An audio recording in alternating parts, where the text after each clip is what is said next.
몰리자 부산으로 몰려오는 서울 큰손들, 조정 대상 해제 뒤 투기 과열 현상, 업계 총선용 선심 정책의 혼돈. 이 소장님이 굉장히 이렇게 위험성도 많이 경고하시고, 전 이거 4달 전부터 얘기했죠. 네, 그리고 이렇게 하시면 안 된다고 많이 말씀을 하셨는데, 네. 네, 그 기사 지난 일주일 동안 부산에 관한 기사가 그래서 굉장히 많더라고요. 실질적으로 아마 이제 그 KB나 감정원 시세에서도 해운대랑 동래구랑 수영구는 원래 마이너스였었거든요. 이게 2주 전까지만 하더라도 네. 이번 주부터 플러스로 터닝이 됐어요. 그것도 이제 압도적인 플러스로 아마 순위에 10위 안에 다 들어갈 겁니다. 아마 해운대구나 동래구나 수영구 같은 경우는 제가 아직 그 수치를 보진 못했는데 그러니까 제가 예고했잖아요.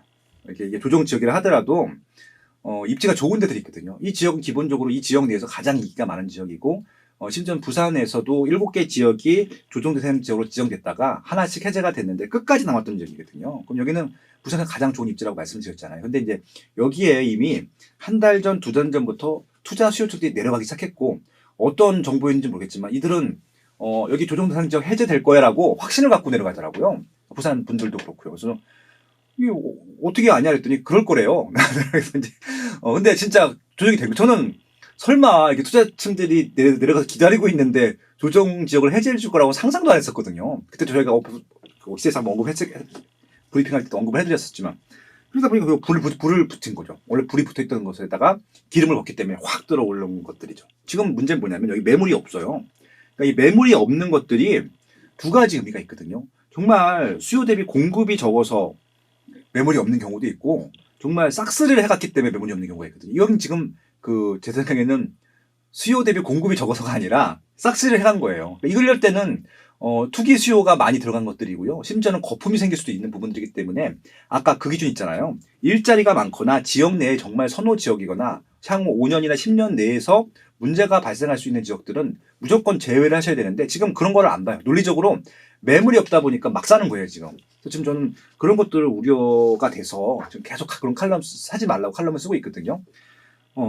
그렇습니다. 여러분들 다시 한번 말씀을 드리지만 갑자기 매물이 많았고 그것 때문에 마이너스가 된 지역인데 1주, 2주, 3주 그러니까 한 달 내에 급등을 하는 지역들이 있습니다. 그것들은 100%거든요. 갑자기 입지가 좋아지는 게 아니고 갑자기 수요가 많아지는 게 아니잖아요. 그런 부분들은 분명히 선발하셔라라는 말씀을 드리고 싶고요. 실거주 하실 분들은 전혀 문제가 안 되는데 이건 지금 실거주 수요가 거의 아닐 거예요. 제 생각에는. 그래서 그런 분들은 정말 조심하셨으면 좋겠다는 말씀을 드리고 싶고요. 그리고 이럴 때일수록 그 이상한 전문가들이 지금 막 어떻게 보면 막 설칩니다. 찍고 내려가고 추천하고 들어가서 설명하고 사기하고 뭐 이런 것들이 많이 발생을 하는데 그렇게 해서 매수하시면 안 돼요. 여러분들 혼자 가셔갖고 여러분 혼자 공부하신 걸로 판단하셔서 결정을 하셔야지 우르르 몰려가셔갖고 줄 서갖고 사는 것들 절대 하지 마십시오. 그건 투자도 아니고 아무것도 아니고요. 그건 그냥 그렇게 물건을 소개하고 그러니까 거래를 하게 하는 그 사람한테 당하는 것밖에 안 되기 때문에 그렇습니다. 다시 한번 당부를 드립니다. 네. 소장님. 네. 스타 부동산 블로거신가요? 전 이 말 싫어요. 아니. 작년에 또 스타 강사, 네. 이런 것들 막 스타만 붙여도 네. 난 스타가 아닌데 깜짝깜짝 놀래. 네. 한국경제기사고요. 네. 엉뚱한 곳의 화풀이, 국토부가 스타 부동산 블로거의 경고한 까닭. 국토교통부가 인터넷을 기반으로 활동하는 이른바 스타 부동산 블로거들을 예의주시하고 있다며 네. 이례적으로 경고하고 나섰다. 이들이 투기를 조장하면서 집값 불안을 심화시키고 있다는 판단에서다. 제가 기사를 쭉 봤는데 네. 여기서 이제 보면 우려하는 블로거들이 유명세가 쌓이고 나면 투자단을 모집해서 현장 답사를 가고 거기서 어떤 특정 단지를 찍어주는 등 이런 것들이 비일비재하다 이런 얘기가 나와요. 네. 안 하시잖아요, 이런 거. 전 조직이 없고요. 네. 예, 저는 지금 회사에 몸담고 있지만 저희는 리서치 회사고 이런 활동하고는 전혀 연관이 없고요. 전 중개업자도 아니고 물건을 소개한 적도 없고 추천한 적도 없고 작년에 피디수첩 이렇게 나갔었잖아요. 네. 물건 추천하고 밖에서 중개업소한테 소개해갖고 물건 파는 사람처럼. 그러니까 저도 모르겠습니다. 저를 왜 자꾸 이렇게 이상하게 보시고 하시는지. 지금까지 제가 뉴스 브리핑 해드린 것들 그대로 들어보시면 아실 거고, 제 블로그에 올라있는 칼럼 보시면 아시겠지만, 저는 미래 가치가 있는 것만 매수하자는 말씀을 드렸던 것들이었고요. 이런 투기성 물건들은 매수하지 말라라고 지금 굉장히 제가 열변을 통해서 강조를 하고 있잖아요. 이렇게 건전하게 부동산 인터넷 활동을 하는 사람한테 설마 또 그러진 않겠죠, 작년처럼? 그래서 유튜브에서는 또 네. 기획부동산이 활개치고 있다. 네, 호재가 네. 있는 것처럼 교묘하게 해놓게 물건을 파는 방식이다. 네. 뭐 이런 분들도 있으신가 봐요. 있어요. 네, 네. 제가 아시는 분들도 있고요. 솔직히 그렇습니다. 네, 근데 네. 그런데 이게 정말 선별을 하셔야 돼요. 그러니까 무조건 다 나쁜 게 아니고요. 정말 예를 들어서 뭐 저는 최근에 이제 어떤 제안도 받았었냐면요. 이건 이제 1금융권입니다. VVIP 대상으로 교육을 해달라고 해요. 그래서 몇 번 교육을 했는데 그분들은 자금력이 많잖아요. 뭐 수백억 갖고 계신 분들이니까 그분들한테 브리핑하는 건요. 뭐 압구정 현대아파트, 반포중앙일대 이런 거 해요. 그래서 그분들을 모시고 가서 사게 해드릴 수 있는 것들이잖아요. 제가 사게 해드리는 게 아니라 그쪽에서 그 금융권에서 소개를 해드리는 것들이죠. 그거랑 좀 다르죠. 이거는 왜냐면 가치를 충분히 미래 가치를 설명하고 그렇게 뭐 금융권에 소개하는 것들이랑 진짜 막 그냥 우리가 살 수 있는 거 찍어주는 거랑 다른 것들이잖아요. 그러니까 저는 어떤 말씀을 드리고 싶은 것들이냐면은 이게 추천하고 소개하고 이런 것들이 잘못되는 것들이 아니라 이걸 받아들이시는 분들이 감당을 할 수 있어야 되고 뭔가 투자라고 하는 것은 리스크가 있는 것들이기 때문에 리스크가 발생했을 때 감당할 수 없는 사람들한테 그런 물건을 추천하면 안 되는 것들이거든요. 그래서 그런 부분들을 좀 명확히 하셨으면 좋겠다는 말씀을 드려보고 싶고요. 본인이 만약에 이렇게 생각하시면 좋을 것 같아요. 이 문제, 그러니까 추천을 받았는데 이게 진짜 극단적으로 뭐 IMF가 올 수도 있고 금융위기가 와서 정말 폭락을 하는 겁니다. 그때도 여러분들이 감당할 수 있고 살아남을 수 있다라고 자신이 있으면은 그 추천 물건을 들어가셔도 상관은 없는데 그게 아니라고 하면은 그냥 묻지마 투자는 안 하셨으면 좋을 것 같고요. 투자라는 게 늘 그렇습니다. 무리하게 이 자금을 끌어와서 투자하는 것은 안 될 것 같고요. 제가 먼저 뭐 올인을 해서 막 가끔 가다가 이렇게 사야 된다 이렇게 말씀을 드리고 있는 수가 그러는 부분들이 있는데 그거는 실거주 집이에요. 그러니까 서울같이 정말 양질의 집, 그러니까 지금 살고 있는 곳이나 살고 있는 아파트보다 조금 더 한 단계 높은 지역에 실거주하고 싶은 분들 같은 경우는 조금 무리해서 들어가도 돼요. 그런 분들은 어차피 살 거니까. 근데 이건 투자 목적이고 손절매도 할 수 있어야 되는 부분들이 있거든요. 그러니까 투자라고 하는 것은 리스크가 늘 있기 때문에 손절매를 늘 감수하고 있어야 되거든요. 그러니까 손절매를 할 자신들이 없으면은 이렇게 투자하시면 안 된다는 것들이죠. 결국은 저는 그런 얘기를 반복해서 말씀드리고 있는데, 국토부가 관리하고 있다는 스타 부동산 블로그에 분명히 저는 포함되어 있을 겁니다. 아마 맨 위에 있을 텐데, 네. 저는 이런 활동을 하고 있지 않다라는 말씀을 다시 한번 드리고요. 분명히 말씀드리지만 작년처럼 필수처처럼 작년에 제가 가만히 있었거든요. 그래서 이번에 또 스트레이트인가? 네. 그거 보지도 않아서 아무튼. 그래서 또 건드린 거예요. 뭐라고 하냐면 또 모자이크 처리하고 음성 변조하고 이상한 사람처럼. 그리고 앞뒤 맥락 다 자르고. 조선일보에서 뭐 인터넷 강의를 네. 하고 있다고 하는데 전 조선일보에서 인터넷 강의 해본 적도 없고요. 인터뷰한 거예요. 그러니까 인터뷰랑 강의랑 구분도 못하는 사람이 그 프로그램을 만든 겁니다. 대 MBC에서.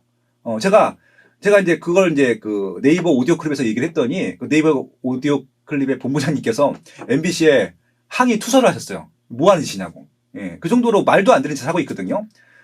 제발 객관적으로 비판할 게 있으면 객관적으로 비판하시고요. 얼굴 까시고 풀 동영상을 다 까세요. 그렇게 할 거면. 그 다음에 그 미래에셋 이광수 애널 나왔는데 거기는 온전하게 인터뷰하는 모습으로 나오다 보니까 저는 이상한 투기꾼이 되는 거고 이광수 애널 같은 경우는 정상적인 사람이 되는 거예요. 그게 뭐예요? 아무튼 어떤 식으로 관리하실지 모르겠지만 이렇게 변죽만 울리는 식으로 겁을 주지 마시고요. 깔 거면 다 까세요. 어떻게 뭘 잘못하고 있고 어떻게 관리할 것인지. 근데 어설프게 변죽만 울리다가는 아마 지금은 지상파 TV보다 뭐 지상파 이런 뭐 어떻게 보면 오프라인 신문들보다 아마 아시겠지만 SNS가 훨씬 쓸 거고요. 이런 또 공유하는 문화들이 있기 때문에 그런 부분들이 훨씬 더 강할 거라고 생각을 합니다. 아마 가만히 있지 않을 것 같아요. 올해부터는. 제 주변 분들도 도와주십시오. 이런 엉뚱한 문화로 갖고 가는데 부동산을 사는 것은 매수하는 것은 정상적인 경제 활동이지 적폐행위가 아닙니다. 그런 말씀 다시 한번 드려보고 싶었습니다. 네.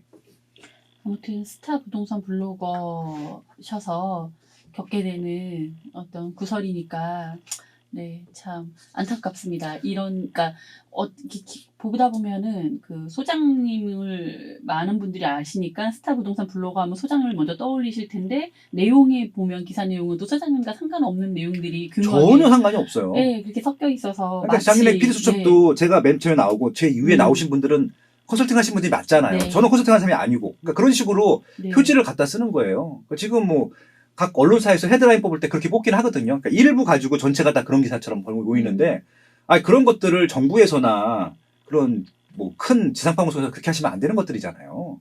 그거 진짜 나쁜 짓인 거잖아요. 소장님이 이렇게 부동산 시장을 막 올릴 수도 있고 내릴 수도 있으면 네. 소장님이 장관하셔야 되는 거 아닐까요? 제가 아까 말씀드렸잖아요. 그 유은혜 장관도 김미 장관도 시세를 오리거나 내릴 수 없어요. 그분들의 힘으로는. 이게 10년 동안 20년 동안 차곡차곡 쌓였던 것들이 어떻게 좀 이제 순간적으로 발현이 되는 것들이지 이것들이 한순간에 무슨 조작을 해갖고 올릴 수 있는 그런 것들이 아닙니다. 그렇게 올릴 수 있는 부동산은 사서도 안 되고요. 그건 나쁜 겁니다. 그러니까 정상적으로 꾸준히 올라갈 수 있는 상품들을 보셔야지 뭐 올릴 수 있다고 팍 올라가는 상품들을 사는 것들은 저는 그런 거 하지 말라고 말씀드린 것들이잖아요. 그러니까 이제 아직도 계속 많은 분들이 저 광주 봉선동을 추천했다고 말씀을 하시는데 제가 그때 출판 기념회였어요. 서울이 아니어도 오를 곳은 오른다. 20개 지역을 추천하는데 지방에서는 워낙 수요가 적기 때문에 가장 중요한 거 하나 꼽으라고 하면은 교육 환경이다. 그러니까 교육 환경이라고 하는 것은 학군도 좋고 학원가도 있지만 혐오 시설이 없는 것이 가장 좋은 것이다라고 말씀을 드렸고요. 그래서 혐오 시설이 없고 교육 환경이 좋은 20개 지역을 말씀드렸어요. 그 출판 기념회에서. 그 중에 하나가 뭐 대전은 둔산지구고, 뭐 대구는 수성구고, 대치동이고, 중랑구고, 목동이고, 광주는 봉선동이에요. 네. 그러니까 제일 혐오 시설이 없단 말이에요. 이게 제 잘못이에요?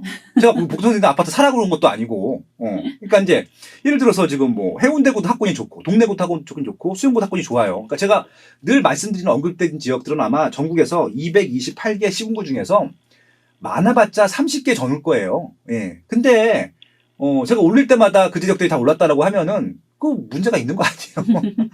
그러니까 봉선동이 좋은 입지예요. 왜 학군이 좋잖아요. 그리고 허용호 시설이 없기 때문에. 근데 이게 아무리 좋은 지역이라 하더라도 거품이 생길 수 있단 말이에요. 제가 아까 과천 좋다고 말씀드렸지만 2006년도에 강남보다 비쌌단 말이에요. 그건 거품이거든요. 아무리 좋은 지역도 거품이 생길 수 있는데 그것은 제 잘못이 아닌 거잖아요. 그러니까 투자 수요가 몰렸기 때문에 그렇고요. 그건 빠져요. 아무리 좋은 입지도 빠집니다. 서울도 빠져요. 근데 빠지고 나서 무조건 빠지는 것이 아니라 어느 정도 조정이 된 다음에 다시 올라간단 말이에요. 입지가 좋은 데들은 수요가 있기 때문에 해결 수요가 있기 때문에 그렇게 분석을 하셔야지 무조건 뭐 그냥 찍어줘서 올랐다는 그것들은 진짜 찍어줘서 오른 그런 단지들을 찍어주는 사람한테 가서 따지세요. 저하고는 상관없는 일이잖아요. 저는 미래가치, 입지가치 이런 것들만 분석을 하고 그런 위험을 낮추고 그다음에 확률을 높이는 것들 국토교통부나 LH공사나 뭐 현대건설, 삼성물산, 대림산업한테 보고하는 게 제 일이에요. 리스크를 해지하는 게. 근데 제가 그렇게 뭐 리스크가 많은 것들을 하겠습니까? 상식적으로 그렇잖아요. 그러니까 좀 제발 좀 구분하셨으면 좋겠습니다. 이게 나라에서 그러니까 너무 그냥 지금 유치하게 하니까 다 세상이 유치한지 아는데 유치하지 않은 사람들이 훨씬 더 많습니다. 좀 진심을 좀 알아주셨으면 좋겠습니다. 네. 네.